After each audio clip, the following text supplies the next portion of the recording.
Good afternoon. Let's see if you can play with the best. Game Yeah, over. man. Who next? Yeah. Step up and get wrecked. Game over. And we only play for respect. Game over. It's over. Soldier told game. On the count of three.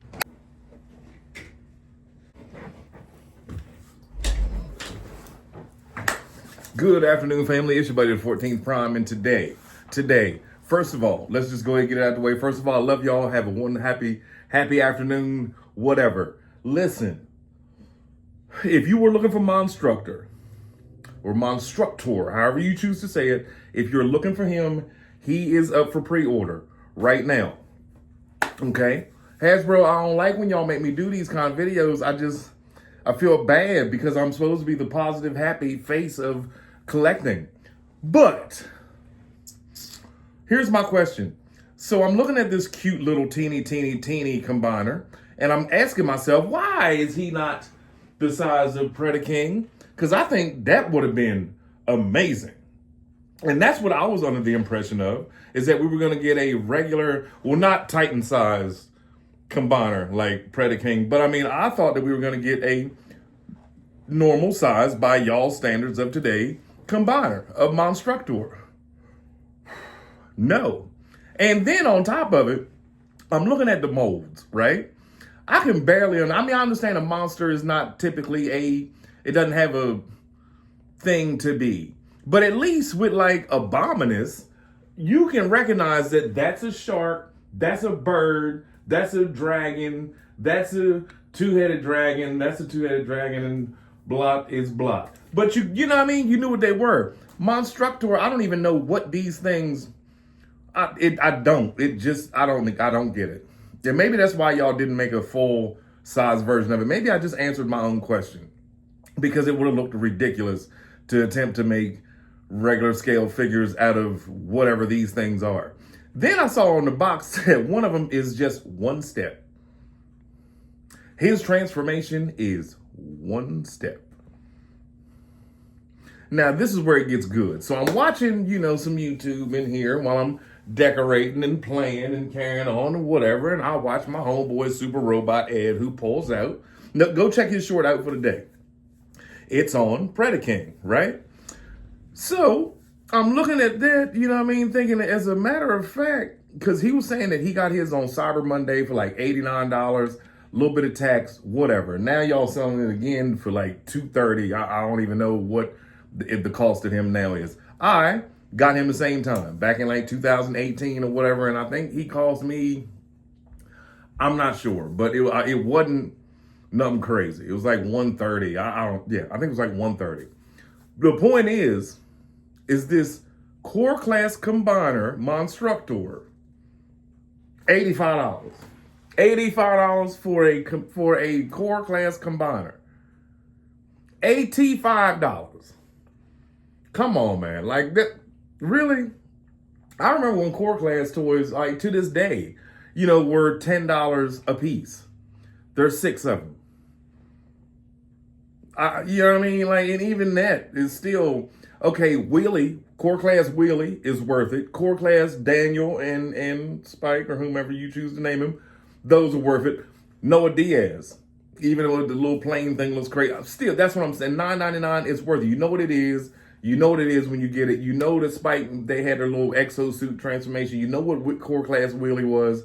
Like, Steel Jaw, Ram Horn, the cassettes. Those were worth it. You knew who they were. They hold a special place in our heart. But for this, like, I'm gonna be honest with you. I've been watching Transformers since September 17th, 1984. Okay? I do not know who Monstructor is. I don't know who he was. I did my homework later on as life went on. But I'm just saying, he wasn't even somebody important. So, like, I understand how y'all take a toy and then put it out, and then try to get the most money out of the mold. I get that. That's why y'all rerunning the whole Siege line and retooling everything you had done, that y'all had done with Siege. If you check my short out today, it's Tailgate and Wind Charger from the Power of the Primes line, where those two guys, those vehicles, you could put the headmasters inside of it. If you didn't watch my short, watch it. But like with Tailgate and Wind Charger, they had a playability feature to them. And even then, back then, they were like $7.99, $9.99, something like that. I get it. It was, a couple years ago. Things ain't changed that much. Don't act like that. Things ain't changed that much. I mean, come on. For $89, we get 6 weird looking toys that now the combined form, I do like that. I do like the combined form. I will say that the combined form is awesome. Individual, no, no, which makes me think, wait a minute. Now, even though we assume that the Protector Bots and Abominus and the new Predaking are coming, I hope this ain't what y'all plan on doing. I hope y'all don't plan on making them mini guys, you know what I mean? But that would be stupid. I'm just talking out loud. I would assume that the Protector Bots will be the same size as Bruticus, but I'm saying, all right, what about when it comes down to Predaking and Abominus? It's crazy. Hold on. What's crazy? Hold on, let me tilt the camera just a little. There he is. You can see him. He's right. My Abominus is right there. That Abominus is oversized.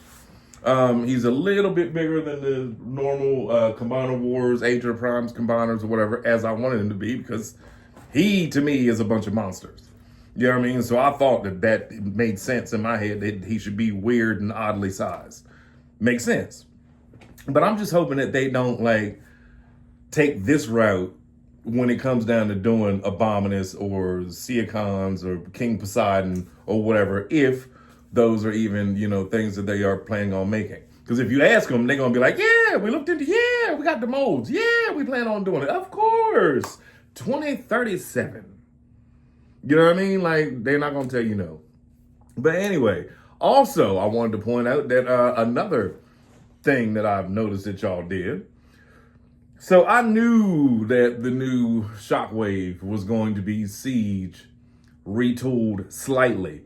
Now, the only thing I did notice, and we're not going to talk about where we saw the review, because y'all get so crazy when it comes to toy reviewers, even though the toy is on the shelves and has been found in the United States and in Canada already. Shockwave has been found already. But I'm just saying, I knew it was going to be a retool of the Siege version, just cleaner. No, none of the lines, the panel lines, what do y'all call it? Grubbing, whatever, whatever. That stuff. Grimacing, groveling, the lines on it. Y'all took the lines off, made it smooth. The point is, though, as pointed out in said video, the price of that Shockwave, you got extra feet, extra wings, 2 extra arms that came together. It formed a drone when you transformed him into the upside down gun spaceship. You could click all these parts on it, and you had a pretty decent looking starship, okay? Now, for the same price, a couple years later, you get a gun that looks like him. Now, I did notice they did do, the knees are wider. The knee caps are wider on a side-by-side comparison. I did notice a couple other the hand is pink and the cannon is pink. I get that. I could do that with a pink Sharpie. But my point is, come on, man. Somebody was saying on here yesterday, shout out to you, bro. I love you. I'm glad you watching. I'm glad that you made the comment about being worried if Hasbro was to do a cease and desist, that they would sue you for supporting the fault. That will never happen. That will never, ever, ever, ever happen. But what I'm saying is this is where, third parties sometimes pop in and shine. You know what I mean? Or the DNA kits or whatever. Speaking of, don't you think that if Hasbro's going to do a cease and desist, don't you think they should do it with the upgrade kit people too? And hey, how dare you make our stuff better? Nah, Hasbro knows what they're doing, and they don't mind third party, because they know that sometimes they do us crazy. With this Shockwave. Then Shockwave ain't even tall enough he's not even as tall as Megatron and the new Soundwave and the Thundercracker and all that stuff. He's the same height he was in Siege. That's why I felt like the new Age of the Primes versions and the Studio Series versions were just a little bit too tall. Just a little, but they wanted to go scale all across the board, but that was their way of going, now you gotta buy all of them all over again. because that one person is gonna make your whole collection look crazy. Not me. I ain't fall for that. I like it. I'm keeping him as he is. I'm keeping my Shockwave. I'm keeping my tailgate and wind charger. I'm keeping all of them, and I'm not keeping Monstructor, and I'm not getting it. Just not. He's not something for me. But I just want to let y'all know that for those of you that do want him, he's up for pre-order right now. Hopefully, there's plenty of them left because no. And I get it. Like when they did the Dinobot combiner and they did core class version of Volcanicus, it was cute as a combined version, but like, come on, man. Like don't get me wrong, I love core class when it's needed. Like I said, core class Wheelie, Daniel, Spike, the exosuit, the Rise of the Beast, little monsters, the little Scorponok, and then the little whatever his name was, the little monster things. And whom else? Just, when it's needed. When it's needed. I get it. But this, like, who asked for this? Who asked? And I know there's going to be that one person in the comments that was like, and I get it. And I hope that you get it. I hope that you get it. But that was the whole point of what I was saying about third party. Yes. That third party Abominus, which is 14 inches, he was oversized. He's 14 or 15 inches or whatever. Cost me $54. Let's look over here real quick. That giant Defensor, which is made by a third party, cost me $70. Yeah, I think $70 for a giant 18-inch Defensor. But Hasbro wants to charge me $89 for a combiner this big. So, homie, that's what I was saying. If you worried about third party trying to save you money so that you can buy more stuff, at least they looking out for you. She better 14 Prime.